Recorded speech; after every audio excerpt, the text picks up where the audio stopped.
Bom dia! Oi, Sônia, tudo bom? Bom dia! Oh, que beleza, né? Sheila, será? A Áurea, bom dia. Que joia! Glória a Deus, né? Por mais um dia, mais uma semana finalizada, né?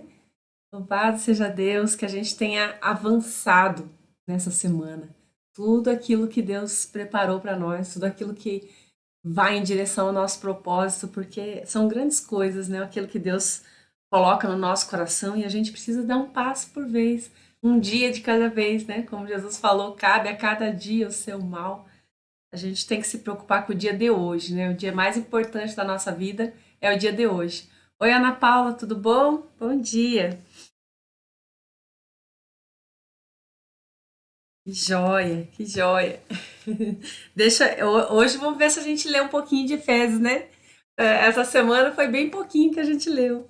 Porque Deus vai direcionando para outros lugares, para outras coisas, para outras palavras, e isso que é importante, né? Oi, Maria Oliveira, tudo bom? O importante é a gente aprender aquilo que Deus tem a nos ensinar, né? E eu creio dessa forma, de qualquer lugar que você abrir a palavra de Deus, Deus vai falar aquilo que você precisa para o dia de hoje, né? Para viver o nosso dia de hoje, que é o nosso dia mais importante, para curar as nossas feridas, para nos ajudar a avançar naquilo que a gente precisa. A Ana Carolina, bom dia. Que joia! Então, a gente leu nessa semana aí o versículo um e 2, né? Do 5 de Efésios. E eu vou continuar lendo aqui agora. Fala o fruto da luz e as obras das trevas. Ó, que coisa, né? O fruto da luz. Nós fomos resgatados pelo Senhor. Das trevas para a luz, né? Nós fazemos parte do reino da luz. É, a, Paulo falou assim, numa das cartas dele, acho que foi em Romanos, ele diz, as pessoas perguntando ali, né, como que vai saber se o espírito que está em nós é o espírito de Deus, é o espírito maligno, né? E ele disse assim que ninguém diz Senhor, Senhor, se não for pelo Espírito Santo. Então, se a gente tem a capacidade de nos reportar a Deus, de chamar Jesus Cristo de Senhor, de dizer que Ele é o nosso Senhor, o Espírito Santo habita em nós, não tenha dúvida disso, né? E nesse livro de Efésios mesmo, como nós lemos várias vezes, né? Ali no capítulo, no versículo 13 do capítulo um, ele diz que a partir do momento que você crê na palavra do Evangelho e crê no teu coração, ouve a palavra e crê no teu coração, Paulo fala em outra ocasião que a fé vem pelo ouvir e o ouvir pela pregação da palavra de Deus. Então é aquilo que você ouve, é o que te fortalece, o que te dá fé e o que eleva o teu espírito a crer naquilo que você está ouvindo, né? E a partir do momento que a gente crê nessa palavra, a gente recebe o Espírito Santo no nosso espírito como o selo da promessa de Deus, da promessa da salvação, de que nós vamos viver eternamente com Deus. Essa é a promessa, né? E enquanto isso, o Espírito Santo vai nos guiando aqui na Terra, vai nos guiando para nos levar para o nosso propósito, que é viver com Deus. E nós temos vida abundante também aqui nessa terra, né? Não é só lá na vida eterna que a gente vai ter alegria, abundância, uma vida feliz, mas aqui na terra também. Jesus disse: Eu vim para que tenham vida e a tenham em abundância. Isso é importante a gente entronizar dentro de nós, sabe? Acreditar em verdade. E eu vejo que eu repito várias vezes isso, porque é para a gente fixar isso dentro de nós. Porque não é só lá na vida eterna que a gente vai ter uma vida boa, mas vai ter uma vida aqui também. E o Espírito Santo está aí para nos guiar, para nos ajudar a decidir pelo melhor caminho para nós. Nós não sabemos qual é o melhor caminho para nós, mas o Espírito Santo de Deus que habita em nós, no nosso espírito, conhece todas as profundezas da parte de Deus. Ele conhece todas as coisas e ele quer nos guiar. Nós é que precisamos parar para ouvir essa voz que está dentro de nós, para dar lado para esse Espírito Santo agir no meio de nós, porque o que prevalece na nossa vida é o livre-arbítrio que Deus nos deu, a nossa decisão de escolha, e a gente não pode decidir pela nossa alma, pela nossa mente, pelas nossas emoções, pelos nossos sentimentos, não é isso que tem que prevalecer, mas o Espírito Santo de Deus que conhece todas as verdades e o caminho que a gente deve andar. A gente precisa colocar nossas vidas todos os dias diante do Senhor, para que Ele nos guie e nos direcione naquilo que é o melhor para nós, naquilo que a gente ainda não conhece. Amém? A Josiane, oi Josiane, tudo bem? A Belma, a Aline, bom dia, bom dia. Então vou começar a ler ali o versículo 3 de Efésios, desse capítulo 5 que a gente parou, né? Mas a impudicícia, nossa que palavra, impudicícia, e toda sorte de impurezas ou cobiça, nem sequer se nomeiam entre vós como convém a santos, né? Alerta que ele está dando ali para a igreja de Éfeso, falando para, olha, essas coisas ruins, né? Não, que nem se nomeie, nem fale no meio de vocês, né? Nem conversão torpe, nem palavras vãs ou chocarrices, coisas essas inconvenientes. Antes, pelo contrário, ações de graças, né? Ser grato a Deus, é louvar a Deus por tudo aquilo que Ele é, né? Por tudo aquilo que Ele já fez por nós, por tudo aquilo que Ele faz por nós todos os dias, ainda que a gente não veja, porque o agir de Deus nem sempre é dentro dos holofotes, né? Deus age no secreto, Deus vai construindo as coisas, ainda que a gente não vê, e leva um tempo para a gente ver a obra pronta, né? Como um tapeceiro, que a gente eu já mostrei e falei para vocês bastante, como uma obra de tapeçaria, né? Aquele louvor lindo lá que eu mostrei para vocês, o tapeceiro. Quem não estava na live, não viu, procure lá no YouTube, né?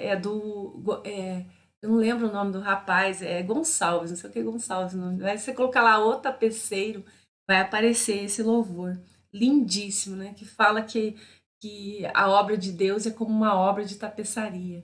E às vezes a gente só olha pelo lado avesso.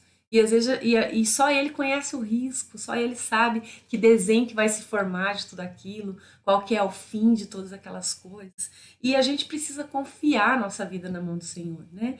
Confia no Senhor e Ele concederá o desejo do nosso coração. Tem um salmo que fala isso, Davi fala, confia no Senhor e Ele vai te direcionando, vai tecendo a tua vida, vai fazendo a tua obra. E lá na frente você vai ver o desenho pronto. E é maravilhoso o agir do Senhor. A gente precisa confiar nele, né? Ali no 5, sabei, pois isso, nenhum incontinente, ou impuro, ou avarento, que é idólatra, ou herança no reino de tem herança no reino de Cristo e de Deus, né?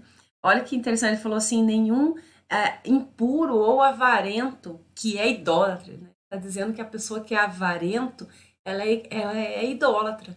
A avareza, né? Segura para si, retém tudo aquilo que os recursos que Deus mesmo colocou na vida da pessoa, né? Ela retém aquilo com medo de gastar. Então ela tá fazendo uma idolatria, né? Ela tá adorando aquilo ali como um Deus dela, né?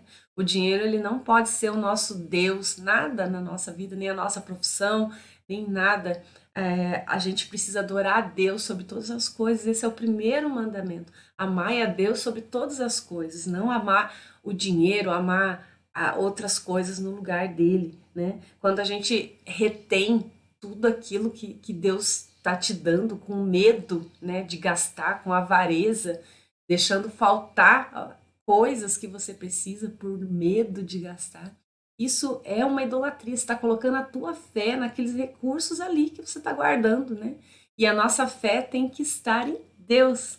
Não estou falando de esbanjar todos os recursos que Deus nos dá, gastar com sabedoria, mas não com avareza, né? Não com medo de faltar. Lembra? Ontem dessa semana a gente está falando bastante sobre esse medo. O medo ele trava a vida da gente. Em todas as áreas que você tiver medo, há uma trava dentro da vida da gente. A gente precisa confiar no Senhor e lançar fora todo medo, como o versículo que a gente leu lá em 1 João, né? O verdadeiro amor lança fora todo medo. Deus é esse verdadeiro amor. Quanto mais a gente se enche da palavra de Deus, mais fé cresce no nosso coração, mais esses medos vão embora.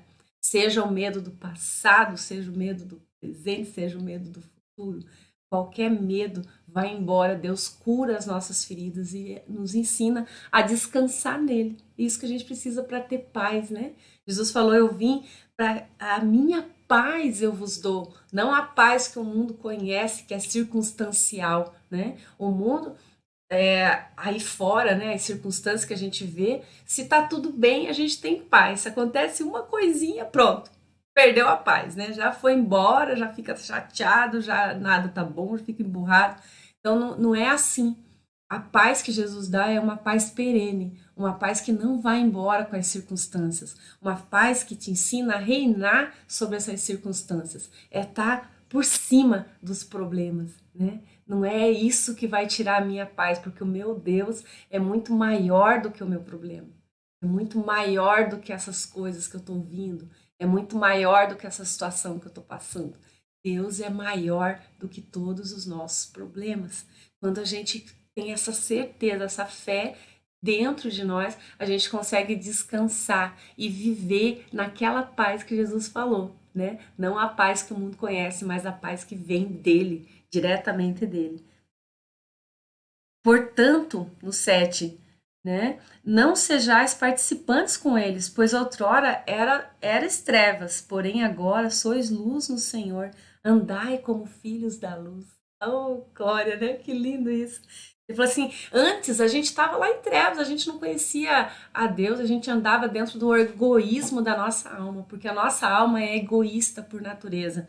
A gente tende a nos proteger, a fazer aquilo que é o melhor para nós, é o tal do instinto mesmo de sobrevivência, né? A gente busca tudo para nós mesmos. Quando a criança é pequena, a gente percebe muito bem isso. Ela não gosta de dividir nada, tudo é dela. Ela acha que o mundo gira em torno dela, né?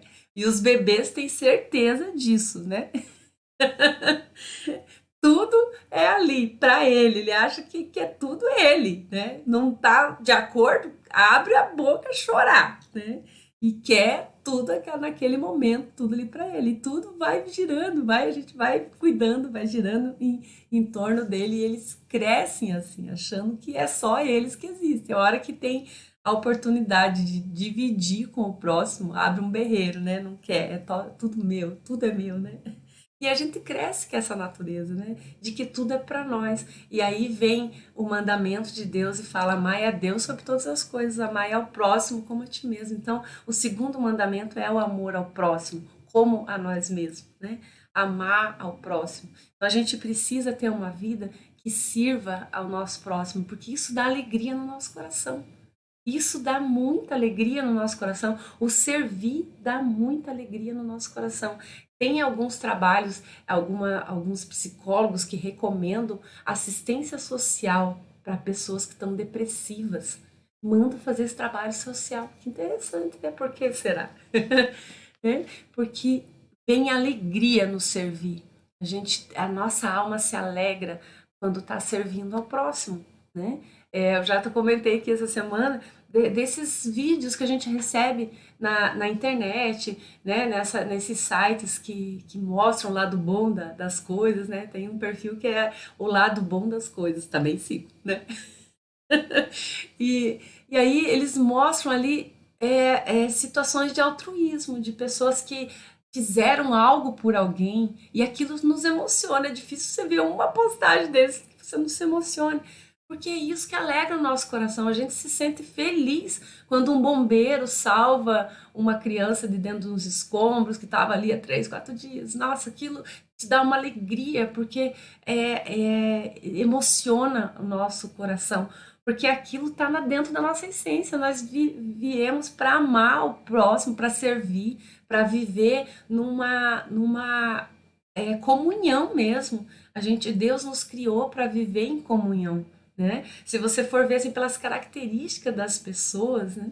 Uma vez eu trabalhava lá na região metropolitana, em São José, né? E eu ia todo dia de manhã para lá, uns 20 minutos de carro mais ou menos. E eu dava carona para uma colega minha que morava aqui perto de casa, então eu passava, pegava ela e a gente ia trabalhar. E ela era assim da astrologia, daquelas coisas das estrelas e tal. E eu ali, né, ouvindo a BBN, né, todo dia eu ia ouvir na rádio cristã e ela falando aquelas coisas todas místicas ali e tal, né? E daí ela falando das características de cada ser humano, dos horóscopos, não sei o quê, e daí que dia que você nasceu, as tuas características são essas, são essas, são essas, né? E ela fazia aqueles mapas astral, aquelas coisas aradas todas, né? E eu via tudo aquilo e eu ficava pensando, falei, puxa, mas como que pode? Como que pode isso aí bater tanto com aquilo que eu sou, né? Que jeito? Como que funciona? Deus não falou que. Eu entrei num conflito com Deus com aquilo, né? Primeiro, porque parecia que a gente tinha sido criado em séries, né? Séries de tal data, nasce uma série de ser humano, né? Com características tudo igual. Aí passa tal data, outra série de ser humano com características. Nossa, eu entrei num conflito assim, com Deus, fiquei bravo com Deus. Falei, Senhor, que história é essa, né? O Senhor não fala que a gente é único, né? E agora a gente está vendo ali que de tempo em tempo nascem pessoas com características iguais, né? Como que funciona isso? E eu entrei num período de oração com relação a isso, porque aquilo era muito conflitante dentro de mim, né? E aí o Senhor falou, isso é uma parte da verdade. Então, todas essas filosofias, essas crenças que a gente vê, são partes da verdade, mas existe uma verdade absoluta. Existe uma verdade absoluta que junta todas essas partes. E aí o Senhor falou assim, que ele criou o ser humano com características semelhantes que se completam. E aí eu comecei a ler sobre essas coisas e eu vi ali que esses signos, essas ascendências, essas coisas, uma pessoa nasce lá no tal período com uma característica totalmente altruísta, de amor ao próximo, de área de humanas, né? Aí nasce outra pessoa com uma característica de calcular, de projetar, de fazer as coisas acontecer, nasce lá os de exatas, né? E aí você vai vendo que essas características que Deus coloca dentro de cada ser humano, elas se completam, porque aquele que tem aquele dom de ajudar, tal, de fazer por amor ao próximo, precisa daquele que é de construir, de criar coisas, de fazer as coisas acontecerem, como precisa daquele que é um filósofo, que gosta de pensar em cima de resolver problemas, de decidir. Então, se a gente for ver, a gente precisa uns dos outros. E aí o Senhor falou nesse dia, ainda que você que tivesse nascido 100 pessoas, né? No mesmo momento, no mesmo dia que você nasceu, no mesmo horário que você nasceu, e tivesse teu mesmo nome, ainda assim você seria única. Ai, meu Deus, que lindo! Deus, ele criou nós seres únicos. Ainda que você nasça no mesmo dia que milhares de pessoas, ainda que você nasça no mesmo horário que centenas de pessoas, ainda que você receba o mesmo nome de dezenas de pessoas, você é única. Você é único. Deus não criou cópias de ser humano, ele criou seres únicos. Tá aqui, ó, as nossas digitais, né, para mostrar isso para nós. Ninguém na face da Terra tem as mesmas digitais que você tem. Ninguém. É única. A tua identidade, só você tem essa identidade. Dentro de você, Deus colocou uma centelha muito especial que une em todas essas outras coisas, que une em todas essas pessoas, que se conecta de uma forma extraordinária e Deus colocou um propósito dentro da tua existência. Não é por acaso que você veio para o mundo, não importa as circunstâncias que te trouxe ao mundo, né? Às vezes tem várias circunstâncias que nos trouxe ao mundo, mas não foi por acaso. Deus permitiu cada uma delas que acontecesse para que você existisse. Então, se você está aqui respirando esse ar, né? Você tem um propósito sobre a terra. Tem pessoas que precisam de você. para crescer, para avançar, para aprender. Não é à toa, não foi por acaso que Deus colocou você na tua família, nasceu ali dos seus pais, naquela casa, naquele bairro, naquela região. Deus tem um propósito em cima de tudo isso. Ele nos criou. Ele falou lá para Isaías, né? Desde o ventre da tua mãe eu te formei, eu te escolhi, né? Então Deus criou a gente com um propósito e Ele colocou a gente nessa família, nesse lugar com um propósito. As pessoas que você vai ter convívio ao teu redor vão te ajudar, vão te apoiar naquilo que você precisa. Até aqueles que são mais amarrentos são um propósito do Senhor para te ajudar a ter amor ao próximo, a ter paciência em todas as coisas, né? Então, Deus é maravilhoso, é tremendo e é perfeito em tudo aquilo que Ele faz. E se Ele fez você, você é perfeito também. É obra do Senhor, né? Ame a você mesmo. Se ame, olhe no espelho, declare coisas boas a teu respeito, porque Deus declara coisas boas a nosso respeito em toda a palavra. Em tudo que você for ler, Deus não amaldiçoa o ser humano, ele abençoa a criação dele. Ele abençoa e ele nos dá a direção para escolher aquilo que é reto, para fazer aquilo que é reto, para que ele continue nos direcionando, para que a gente vá bem em todas as coisas. Esse é o intento do Senhor, né? Essa é a vontade do Espírito Santo dentro de nós. Por isso ele fez todo esse sacrifício, entregando o seu único filho, para que todo aquele que nele crê em Jesus não pereça, mas tenha a vida eterna. Então, Deus deu o único filho que ele tinha por amor de nós, para que esse Espírito Santo de Deus pudesse habitar no nosso meio, porque antes a gente vivia nas trevas e agora a luz veio ao mundo, como João falou lá no Evangelho, e o Verbo se fez carne e a luz habitou entre os homens. Jesus, essa luz, habitou entre os homens e ele falou: eu vou para o Pai, mas eu não vou deixar vocês órfãos, vou deixar com vocês o Espírito Consolador, o Espírito da verdade, o Espírito que guiará vocês em toda a verdade, em toda a justiça.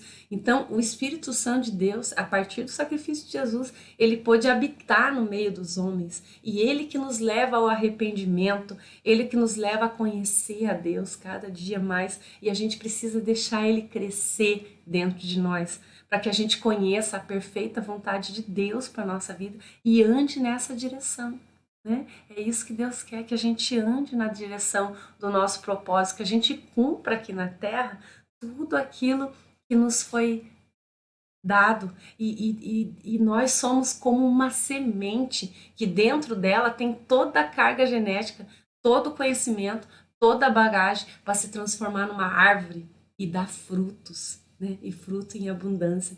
Essa semana, eu acho que foi quarta-feira, né? Se eu não me engano, ou terça, mas acho que foi quarta-feira, que faleceu o pastor David Poichot, né? Eu já comentei sobre ele, falei que estou lendo um livro dele. Eu tenho sido grandemente abençoado pelas mensagens desse homem. Até falei para vocês que eu tinha ido pesquisar para ver se ele ainda estava vivo, porque eu estava orando por ele. Falei assim, meu Deus, estou orando por homem, será que o homem está vivo ainda? Porque faz muitos anos que eu ouço falar do doutor, né? Ele é doutor também, Poichot, né? E eu falei, como que... Aí eu fui pesquisar na internet e eu vi que ele estava com 85 anos, né? Falei, meu Deus, que carreira que esse homem fez sobre a terra. Ele fundou a maior igreja da Coreia. Ele não tinha nada. Ele tinha uma sentença de morte aos 18 anos. Porque ele... É muito linda a história dele. Vocês precisam pesquisar ali, né? E assistir. Tem um ministério que eu assisto e ele traduz assim as mensagens desse pastor Poichot, né? E ele conta ali o testemunho dele, né? De quando ele tinha uma sentença de morte aos 18 anos, ele tinha uma doença, a doença como é que é o nome daquilo? Tuberculose, né? E não tinha cura naquela época, né? E ele ia morrer, o médico deu 3 meses de vida para ele. E ele era budista, não acreditava em Deus, não conhecia a Deus, né? Verdadeiro. E ele orava ali, né? Para Buda e nada acontecia, né? E até que ele falou, ele viu que tinha alguns cristãos ali na Coreia E ele falou, né? Ele falou assim: olha, esse Deus desconhecido aí, se você existe mesmo, faz alguma coisa por mim, né? E aí, naquela mesma semana, ele conta, uma menina missionária começou a frequentar a casa dele, uma mocinha, e ela ia todos os dias falar da palavra para ele, do evangelho, e ele não aguentava nem mais ouvir aquilo. Diz que uma vez ele chegou a tocar ela de lá, né? E ela começou a chorar e a orar por ele. Aí ele falou: de onde tamanho amor? Por que que essa mulher desconhecida está chorando pela minha vida? Né? E ele ficou impactado daquele dele falava para ela: ó, pare de chorar, eu vou ser cristão por você, por causa de você, pronto, não precisa parar, não precisa chorar mais. E a partir dali Deus começou a fazer uma obra grande. Ele falou: Senhor, se o Senhor me curar, eu vou te servir até o último dia da minha vida. Eu vou anunciar a tua grandeza. E foi exatamente isso que ele fez. E ele entrou para estudar, né, em seminários e tal. E aí ele montou uma congregação para anunciar o evangelho. E um dia Deus falou para ele, né? Eu quero que você projete uma igreja com 10 mil membros. Olha como Deus vai caminhando aos pouquinhos, né? Vai caminhando aos pouquinhos. E Deus falou assim para ele: você vai ter a maior igreja da Coreia, né? E ele foi edificando a vida dele em cima daquela palavra que Deus deu, fez a igreja para 10 mil membros. Quando ele concluiu aquela igreja, Deus falou assim: agora eu quero que você faça uma maior. Ele falou: puxa, mas tá tudo bem, né? Agora que eu já fiz tanta coisa para chegar até aqui, o senhor está falando para eu fazer uma igreja maior? Lá foi ele, né? E daí tem toda uma história de fé em cima disso, porque Deus te dá uma missão e as coisas não vão ser fáceis só por conta disso. Você vai ter que ser forte e corajoso, como Deus falou para Josué. Seja forte e corajoso, seja forte e corajoso. A gente vai ter que ter coragem para andar naquela direção que Deus está vendo, está te dando, porque só você vê onde está aquela rua. Aí as pessoas olham para você e falam: que loucura, por que você está indo por aí? Não tem nem rua, olha lá, tá tudo fechado lá na frente. E não, mas é por aqui que Deus mandou eu ir. Eu tenho que ir por aqui. E aí você vai e Deus vai na frente abrindo os caminhos, né? Quebrando os espinhos, as correntes. Ele vai clareando a nossa visão à medida que a gente avança. É igual andar numa neblina. Você não só vai ver os próximos 20 metros quando você avançar os primeiros 20 metros. Senão vai estar tudo branco, né? Deus não mostra o final das coisas porque senão a gente corre, né? De medo, porque é muito grande, é muito grande. Aí esse pastor Poichô, né? Ele começou ali, né, e caminhar com Deus. Aí ele fala, né? Ele falou assim: agora eu já ouço dizer que a minha igreja é a maior do mundo, né? Se Deus falasse para ele: você vai criar uma igreja, a maior igreja do mundo, ele tinha corrido. Deus foi devagarinho com ele, mas Deus sabia lá na frente o quanto ele poderia alcançar, o quanto Deus tinha para fazer através da vida dele. E ele falou que no momento da vida dele, quando ele começou a pregar a palavra de Deus, ele queria imitar as outras pessoas. Aí ele começou a imitar o pastor americano bem famoso. Meu Deus, a minha memória hoje não está muito boa. E Billy Graham, né? Ele começou a imitar o jeito do Billy Graham, o jeito que o Billy Graham começava a falar as mensagens dele, né? E aí ele disse que aquilo ele ficava cansado, porque ele tinha que forçar até a entonação da voz para ficar parecido com o Billy Graham. E não ia ninguém na igreja dele, né? Ele falou que não tinha ninguém, tinha 10 membros, 5 membros. E aí Deus falou assim: olha, eu tenho já um Billy Graham, né? Eu já tenho esse pastor que você está imitando. Eu agora o Paul e Show só tem um, que é você. Então você é especial, você é único e a obra que eu tenho para realizar através da tua vida é única também. E aí ele falou, né, que hoje eu vejo, eu ouço que a minha igreja é a maior do mundo. E até hoje a igreja da Coreia é uma igreja com mais de 1 milhão de membros, mais de 1 milhão. Pense, isso é nossa, vários estádios, né? Uma igreja, né? E através da vida de um homem. E ele faleceu essa semana, né? E é tão lindo a, a, a passagem, né, dessa vida, porque ele está com Jesus, né?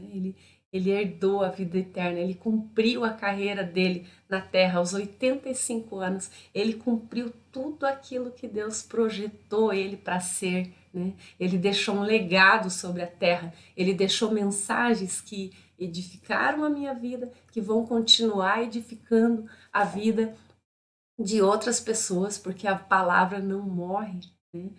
Aquilo que Deus trouxe através da vida dele vai ficar vivo por gerações, por muitas gerações, e vai continuar reverberando aqui na Terra, mesmo ele já morando com Deus, né? Então é maravilhoso a gente poder cumprir os nossos dias aqui na Terra, fartos de dias, né? Como Deus falou para Abraão, e Abraão morreu farto de dias, tipo, ó, já posso ir tranquilo, já fiz tudo que eu tinha que fazer e cumpri tudo aquilo que Deus colocou para nós e depois ir morar na eternidade com Deus. Isso é maravilhoso. Isso não tem preço no mundo que pague, né? A graça e o favor de Deus sobre as nossas vidas e a oportunidade que a gente tem de andar com Ele, de obedecer, de ouvir a voz dele e andar com Ele todos esses dias. Então, que Deus nos abençoe grandemente, né, nessa. Eu agradeço a Deus por essa semana, né? Muito obrigado, Senhor, por essa semana que a gente teve oportunidade de avançar. Não deixe que a gente fique procrastinando a nossa vida, não deixe que a gente fique gastando a nossa vida em coisas que não são pão, que não são alimento, que não vai trazer resultado nenhum, né? Hoje nós temos muitas distrações na vida e a gente é que escolhe aonde você quer gastar a tua vida. O tempo não é dinheiro, o tempo é a tua vida que está indo. Então, aonde você vai gastar a tua vida? Né? Nós temos essa decisão de escolha. Então, que a gente gaste a nossa vida com aquilo que é o melhor, com aquilo que nos aproxima, para que a gente possa cumprir a nossa carreira aqui na Terra, farto de dias, né? E com aquela sensação de que agora eu vou descansar em Deus, vou descansar com Ele, vou morar com Deus, porque aqui eu fiz tudo aquilo que eu tinha que fazer, né? Louvado seja o Senhor por tudo isso. Beijo grande para você, que Deus abençoe grandemente aí o teu final de semana. Tire um tempinho para você ler a palavra de Deus, meditar sobre a palavra de Deus. Tenho certeza que Deus vai te ensinar grandes coisas e vai te direcionar e te aproximar desse propósito glorioso que Ele criou para você. E lembre disso, você é única, você é único e você é a perfeição de Deus. E a gente precisa voltar a essa perfeição, voltar a essa origem, né? E viver a plenitude daquilo que Deus tem para nós. Amém? Deus abençoe você grandemente. Deus abençoe um ótimo final de semana, né? E a gente se vê aqui na segunda-feira, às 6h16, se assim o Senhor permitir, né? Que Ele nos abençoe e nos ajude a viver a palavra dEle, né? Não ser só ouvintes, mas ser construtores junto com Ele, da nossa vida, daquilo que Ele tem preparado para nós. Beijo, beijo, beijo para todos. Tchau, tchau.